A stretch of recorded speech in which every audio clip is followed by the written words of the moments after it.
My name is Mia, and like most teenagers, I've had my fair share of messy, confusing, and sometimes downright ridiculous experiences when it comes to talking to boys. But there's one story from the past year that sticks with me. Not because it was some great love story, but because it ended in such an odd, frustrating way that I still find myself thinking about it sometimes. It all started online, the way so many things do these days. I'd been talking to this guy for a few months. We went to the same high school, but we weren't exactly close in real life. Our conversations were mostly through messages, nothing deep, nothing groundbreaking, but enough that I started to feel a spark. I guess that's the tricky thing about online talking. Sometimes you can convince yourself there's more chemistry there than really exists, just because you're filling in the blanks with your own imagination. After a few months of this back and forth, we both admitted we liked each other.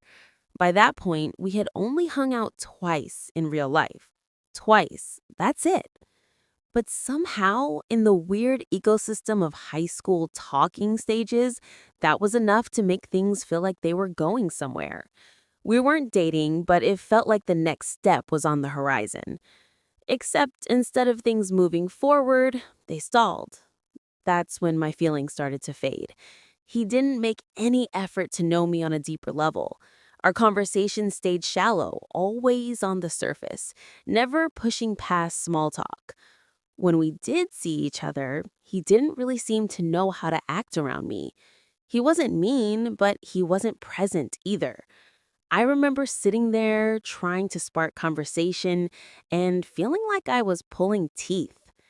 After a while, the crush I had built up in my head just crumbled. Then came the Instagram note situation, the moment that kicked off the real drama. My girl best friend and I were joking around one night, posting songs about each other on our notes.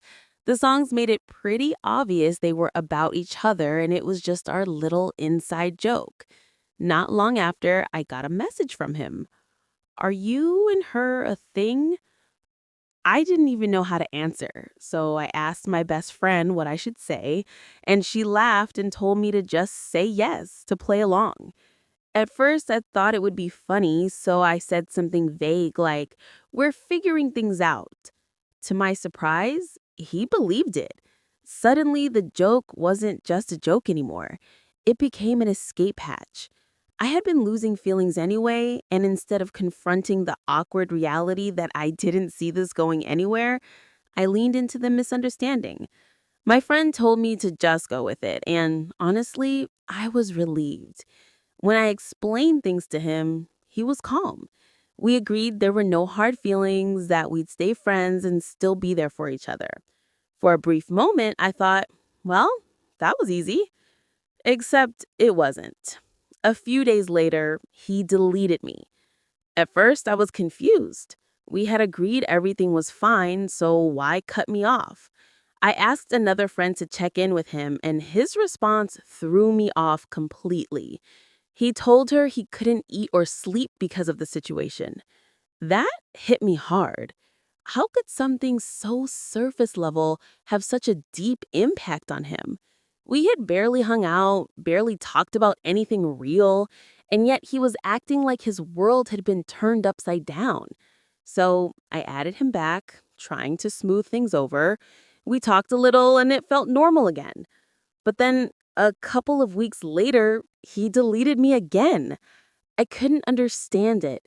Every time we found our footing, he pulled the rug out. I added him back once more, determined to get answers, and asked why he kept deleting me. He said the same thing as before, that he thought it would be awkward. But that explanation didn't make sense because whenever we did talk, it was fine. It was the same as always. Friendly, casual, easy. And then, like clockwork, he deleted me again. That time, I didn't bother re-adding him. I was done. If he wanted to disappear, I wasn't going to chase him anymore.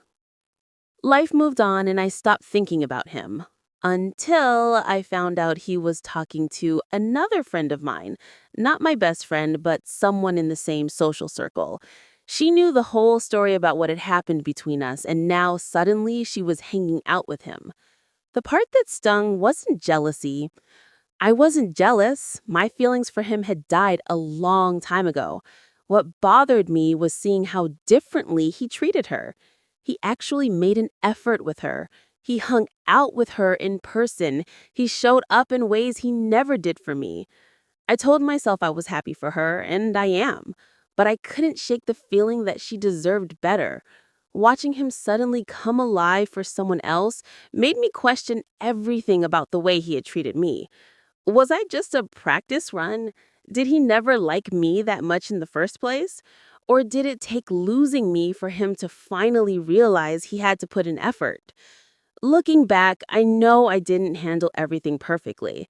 Saying I was figuring things out with my best friend was a mean joke, even if I didn't intend for it to spiral like it did. It wasn't fair to him, and I can admit that. But at the same time, I never expected him to take it so hard. We weren't dating, we weren't close, and it was all built on surface level conversations. For him to claim he couldn't eat or sleep felt dramatic to me, especially compared to what little we had. In the end, it all fizzled out, like a fire that was never really lit to begin with.